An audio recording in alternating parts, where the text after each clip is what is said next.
मुख्यमंत्री माझी लाडकी बहीण योजनेबद्दल सर्व महिलांकरिता आनंदाची बातमी आहे. तर आता नवीन फॉर्म इथं सुरू असा बरा फॉर्म घर बसल्या लगेच तुमचा फॉर्म इथं अप्रूव्ह होणार आहे. ज्यांना कुणाला फॉर्म भरायचा असेल तर अशाने हा व्हिडिओ शेवटपर्यंत बघा.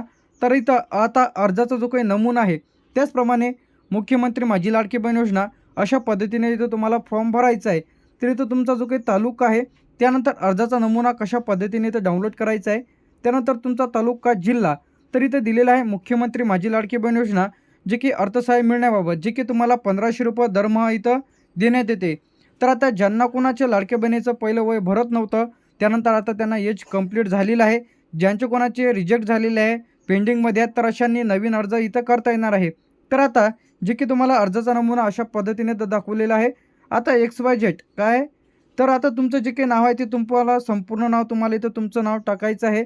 त्यानंतर तुमचं वय किती आहे 21 आहे 22 आहे 23 आहे तुमचं वय इथं टाकायचं आहे. यानंतर तुमचं गाव कोणतं आहे ते टाका. तुमचा तालुका जिल्हा आणि आधार क्रमांक. तर आधार क्रमांक न चुकता तुम्हाला व्यवस्थित बरोबर इथं टाकायचं आहे. ज्यांना कुणाला मुख्यमंत्री माझी लाडकी बहीण योजनेचा फॉर्म भरायचा आहे त्यासाठी लागणारे आवश्यक कागदपत्रे अर्ज कुठे नेऊन द्यायचा आहे ते सुद्धा इथं सांगणार आहे. यानंतर ज्या इथं महाराष्ट्र शासनाची मुख्यमंत्री माझी लाडकी बहीण योजना 2026 आणि 27 करिता जे की अर्ज सादर करण्याबाबत तर आता यामध्ये अर्जदाराचे पूर्ण नाव तुम्हाला इथे द्यायचं आहे. तर आता एकही अर्जदाराचे पूर्ण नाव तुम्हाला इथे द्यायचं आहे. त्यानंतर तुमच्या वडिलांचं नाव तुम्हाला इथे द्यायचं आहे. पती किंवा वडील जर तुमचं मॅरेज झालेलं असेल तर तुम्ही तुमच्या पतीचं नाव टाका. जर तुमचं मॅरेज राहिलेलं असेल तर वडिलांचं नाव तुम्हाला इथं टाकायचं आहे. त्यानंतर तुमची जन्मतारीख जे की आधारवर असेल, आधार कार्ड अपडेट केलेलं नसेल तर आधार कार्ड इथं अपडेट करून घ्यायचं आहे. जन्मतारीख टाकल्यानंतर तुमचं वय 21 आहे की 22 आहे की 23 आहे ते तुमचं वय तुम्हाला इथं टाकायचं आहे. मोबाईल नंबर व्यवस्थित टाकायचा आहे. आधार क्रमांक तुम्हाला व्यवस्थित टाकायचा आहे. राशन कार्ड नंबर हे तुम्ही ऑनलाईन काढू शकता, नाही टाकला तरी चालेल. यानंतर इथे तुमचं वार्षिक उत्पन्न 2.5 लाखापेक्षा जर जास्ती असेल तर तुम्ही यासाठी अपात्र ठरू शकता. तुम्हाला योजनेचा लाभ इथं मिळणार नाही. त्यानंतर तुमचं बँकेचं नेम, तुमचं बँकेचं काय सेंट्रल बँक असेल SBI बँक असेल ते तुमच्या बँकेचं नाव टाकायचं आहे. खाते क्रमांक टाका तुमचा जे काही असेल खाते क्रमांक टाका. IFSC कोड तुम्हाला इथं टाकायचं आहे तुमचं जे की कोणती बँक आहे ते. तर आता हे संपूर्ण डिटेल्स तुम्हाला स्टेप बाय स्टेप इथं भरायचे आहे. त्यानंतर हे तुम्हाला जे की इथं टर्म अँड कंडिशन सर्व दाखवेल.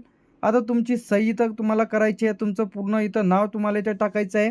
XYZ जे काही नाव असेल ते जे काही तारीख टाकायची आहे जेव्हा तुम्ही अर्ज करत आहात. आज अर्ज करत असाल तर आजची तारीख टाका. ठिकाण टाकायचं आहे तुम्हाला.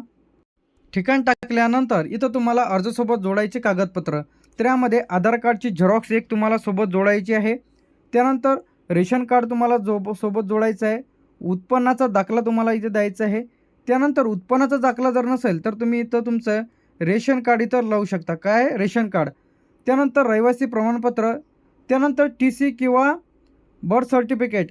तर इथं तुम्ही तुमच्याकडे शाळेतील जे काही अर्जाचा जो काही नमुना आहे ते सुद्धा लावू शकता. TC जर नसेल तर किंवा बर्थ सर्टिफिकेट म्हणजे तुमचं जन्माचं प्रमाणपत्र डॉक्युमेंट्स इथं लावायचे आहे. तर आता लाडक्या बहिणींसाठी एक मोठी सुवर्ण संधी इथं आलेली आहेत. तर नवीन फॉर्म सुरू झालेले आहेत, लगेच इथं अप्रूव्हल होतील.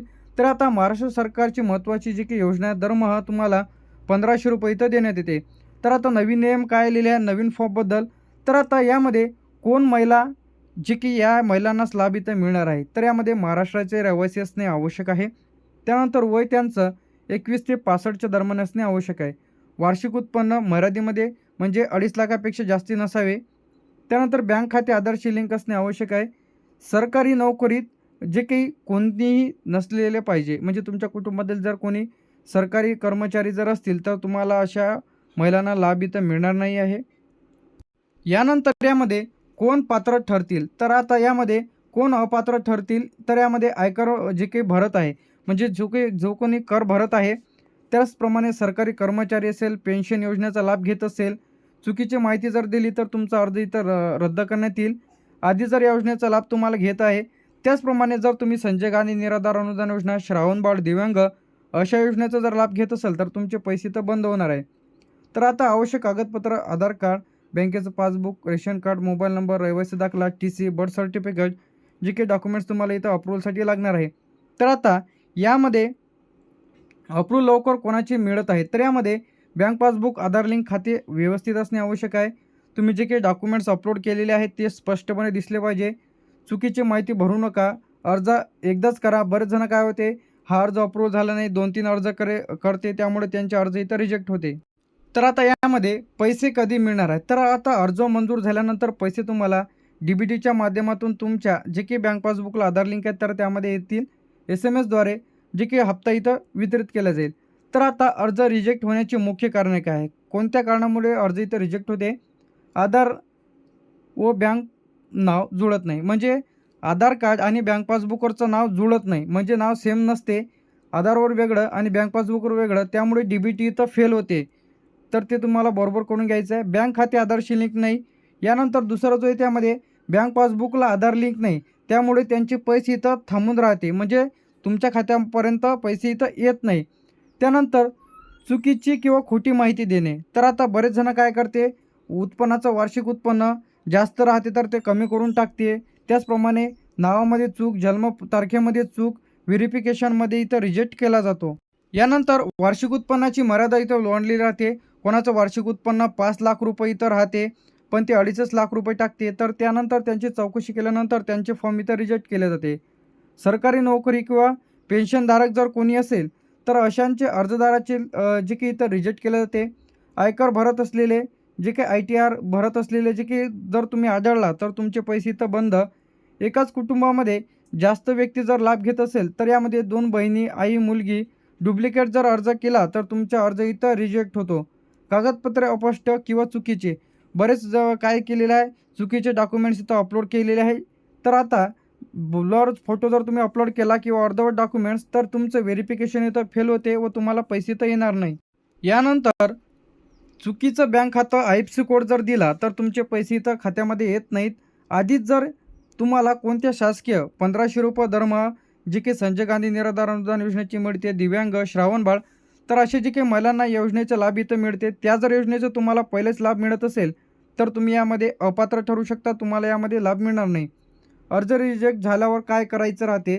सर्वप्रथम तुम्ही रिझन चेक करा की तुमचं डी-बी-टी लिंक आहे की नाही, फॉर्म पेंडिंग आहे की अप्रूव्हल आहे की रिजेक्ट झालेलं आहे ते चेक करून घ्या.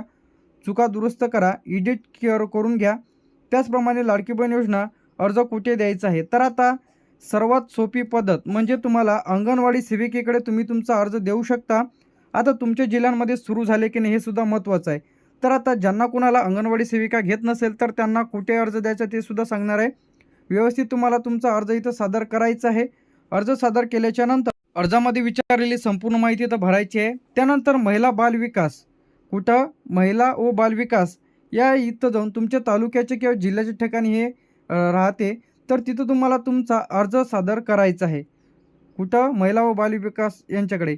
तर आता अर्ज सुरू झालेले जे काही जिल्हे आहे यामध्ये अकोला, अमरावती, बुलढाणा, यवतमाळ, वाशिम, नागपूर, वर्धा, भंडारा, गोंदिया, चंद्रपूर, गडचिरोली, तर या जिल्ह्यांमध्ये काय झालेलं आहे, अर्ज इथं लाडक्या बहिणींची इथं सुरू झालेलं आहे. त्यानंतर इथे आपलं छत्रपती संभाजीनगर, जालना, बीड तर या जिल्ह्यांचा देखील समावेश आहे. यानंतर परभणी, हिंगोली, नांदेड, लातूर, धाराशिव, नाशिक, अहमदनगर, धुळे, जळगाव, पुणे, सातारा, सांगली तर या जिल्ह्यांचा यामध्ये समावेश आहे. यानंतर कोल्हापूर झाल्यानंतर सोलापूर, ठाणे, पालघर, रायगड, रत्नागिरी, सिंधुदुर्ग तर या जिल्ह्यांमध्ये अर्ज इथं सुरू. तर ज्यांना कोणाला अर्ज करायचा असेल किंवा यावरती लाईव्ह व्हिडिओ काय आहे, लाईव्ह व्हिडिओ आपण आपल्या चॅनलवरती अपलोड करणार आहोत की फॉर्म कशा पद्धतीने इथं भरायचा आहे. तर फॉर्म भरल्याच्या नंतर किती दिवसांमध्ये अप्रूव्हल होईल सर्व डिटेलमध्ये माहिती आपण नेक्स्ट व्हिडिओमध्ये अपलोड करणार आहोत. तोपर्यंत तुम्ही जर आपल्या चॅनलवरती पहिल्यांदा आले असेल तर चॅनलला सबस्क्राईब करून ठेवा. थँक्यू.